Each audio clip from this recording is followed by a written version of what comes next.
નમસ્કાર. હોળીનું નામ સાંભળતા જ મનમાં શું આવે છે? રંગો, ગુલાલ, પિચકારી, બરાબર ને? પણ શું તમે ક્યારેય વિચાર્યું છે કે આ રંગોની પાછળ શ્રદ્ધાની અગ્નિ પરીક્ષા અને ભવિષ્ય જાણવાની કેટલીક અદ્ભુત પરંપરાઓ પણ છુપાયેલી હોઈ શકે છે? ચાલો આજે હોળીના આ ઓછા જાણીતા પણ રોમાંચક પાસાઓને સમજીએ. હા, મોટાભાગના લોકો માટે હોળી એટલે રંગોનો ઉત્સવ. એકબીજા પર રંગો ઉડાડવા, ખુશી મનાવવી અને વસંત ઋતુને આવકારવી. આ જ હોળીની સાચી ઓળખ છે, જે આખી દુનિયામાં પ્રખ્યાત છે. પણ જો એમ કહેવામાં આવે કે હોળી ફક્ત રંગો પૂરતી જ સીમિત નથી તો કલ્પના કરો કે હોળીનો સંબંધ આગ પર ચાલવા સાથે પણ છે. એટલું જ નહીં, પણ આવનારા વર્ષમાં વરસાદ કેવો પડશે, પાક કેવો થશે એની ભવિષ્યવાણી સાથે પણ છે. આ સાંભળીને થોડું આશ્ચર્ય થાય ખરું ને?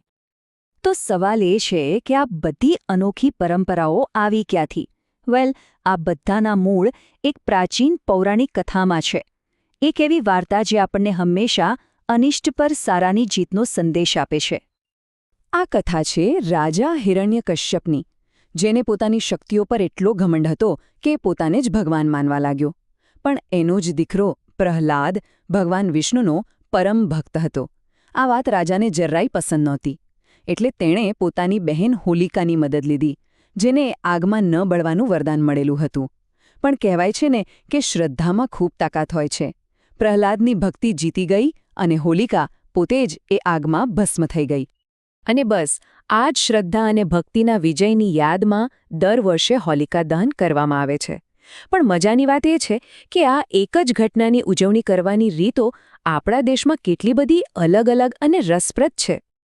તો ચાલો સૌથી પહેલાં વાત કરીએ શ્રદ્ધાની એક એવી કસોટીની જે ખરેખર અકલ્પનીય છે. ગુજરાતમાં જોવા મળતું ભક્તિનું આ સ્વરૂપ કોઈને પણ દંગ કરી શકે છે. આ પરંપરા ચૂલ મેળો તરીકે પણ ઓળખાય છે. અહીં શ્રદ્ધાને સાબિત કરવા માટે લોકો ધગધગતા અંગારાની પથારી પર ખુલ્લા પગે ચાલે છે. આ એમની માનતા પૂરી કરવાની કે પછી ઈશ્વર પ્રત્યેની અતૂટ શ્રદ્ધા બતાવવાની એક રીત છે. અને આ કોઈ એક બે ગામની વાત નથી હો.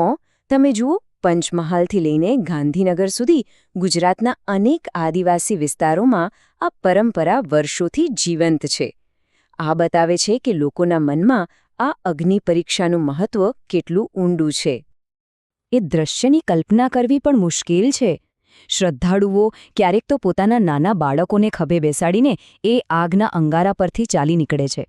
એમની માન્યતા એટલી પ્રબળ હોય છે કે એમને વિશ્વાસ હોય છે કે એમની શ્રદ્ધા જ એમનું રક્ષણ કરશે.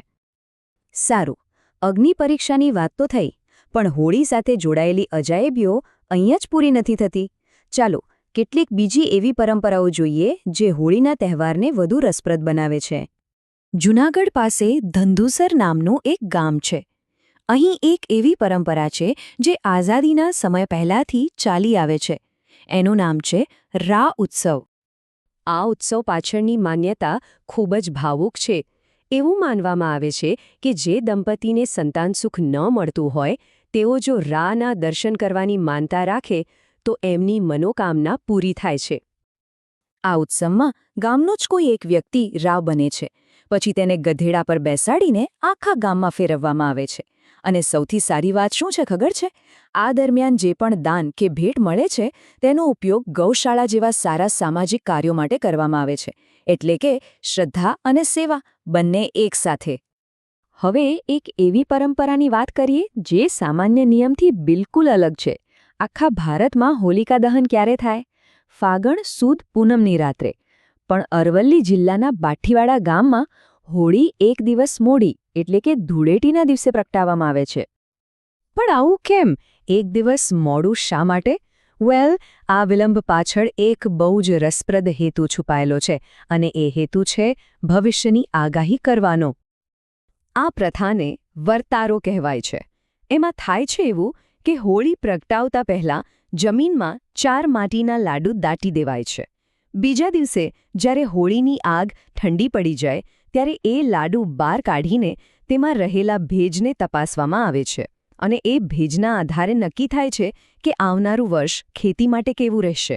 આ એક પ્રકારની પરંપરાગત કૃષિ ભવિષ્યવાણી છે. છે ને ગજબ? ઓકે, તો અત્યાર સુધી આપણે એ જોયું કે લોકો શું કરે છે. હવે એ સમજવાનો પ્રયત્ન કરીએ કે તેઓ આવું શા માટે કરે છે. આ બધી પરંપરાઓ પાછળ કોઈ ઊંડો અર્થ છુપાયેલો છે. ચાલો એક સાવ સામાન્ય લાગતી પણ બહુ મહત્વની વસ્તુથી શરૂઆત કરીએ. ગાયના છાણા. આપણે દર વર્ષે હોળીમાં છાણા સળગતા જોઈએ છીએ. પણ ક્યારે એવો વિચાર આવ્યો છે કે લાકડાની સાથે આ છાણાનો આટલો આગ્રહ કેમ રાખવામાં આવે છે? આનું કારણ એક નહીં પણ અનેક છે, જે ધર્મ, જ્યોતિષ અને વિજ્ઞાન ત્રણેય સાથે જોડાયેલા છે. ધાર્મિક રીતે ગાયના છાણા પવિત્ર ગણાય છે અને નકારાત્મક શક્તિને દૂર કરે છે. જ્યોતિષશાસ્ત્ર મુજબ એનાથી શનિ, રાહુ જેવા ગ્રહોની ખરાબ અસર ઓછી થાય છે. અને સાયન્સ શું કહે છે? એના ધુમાડાથી વાતાવરણમાં રહેલા હાનિકારક બેક્ટેરિયાનો નાશ થાય છે અને મચ્છરો પણ દૂર ભાગે છે. આનો સીધો અર્થ એ થયો કે આપણી પ્રાચીન પરંપરાઓ ફક્ત અંધશ્રદ્ધા નથી, એની પાછળ ઊંડી શ્રદ્ધાની સાથે સાથે ખૂબ જ વ્યવહારુ વિજ્ઞાન પણ જોડાયેલું છે. દરેક રિવાજ પાછળ કોઈને કોઈ ગહન હેતુ રહેલો છે. તો આગ પર ચાલવાથી લઈને ભવિષ્યવાણી સુધી અને ગધેડા પરના વરઘોડાથી લઈને છાણા પાછળના વિજ્ઞાન સુધી, આ બધું જે બતાવે છે કે હોળી ખરેખર કેટલી બધી માન્યતાઓ, આશાઓ અને સામુદાયિક ભાવનાઓનું એક જીવંત પ્રતીક છે. અને આ બધી વાતો આપણને એક અંતિમ અને મહત્વના સવાલ પર લાવીને મૂકે છે. આજના આધુનિક અને ઝડપથી બદલાતા વિશ્વમાં આ બધી પ્રાચીન પરંપરાઓનું શું સ્થાન છે? શું આ ફક્ત જૂની રૂઢિઓ છે કે પછી એમાં આજે પણ એવું કોઈક ઊંડાણ છે જે આપણને કંઈક શીખવી શકે છે? આના પર વિચારવા જેવું ખરું.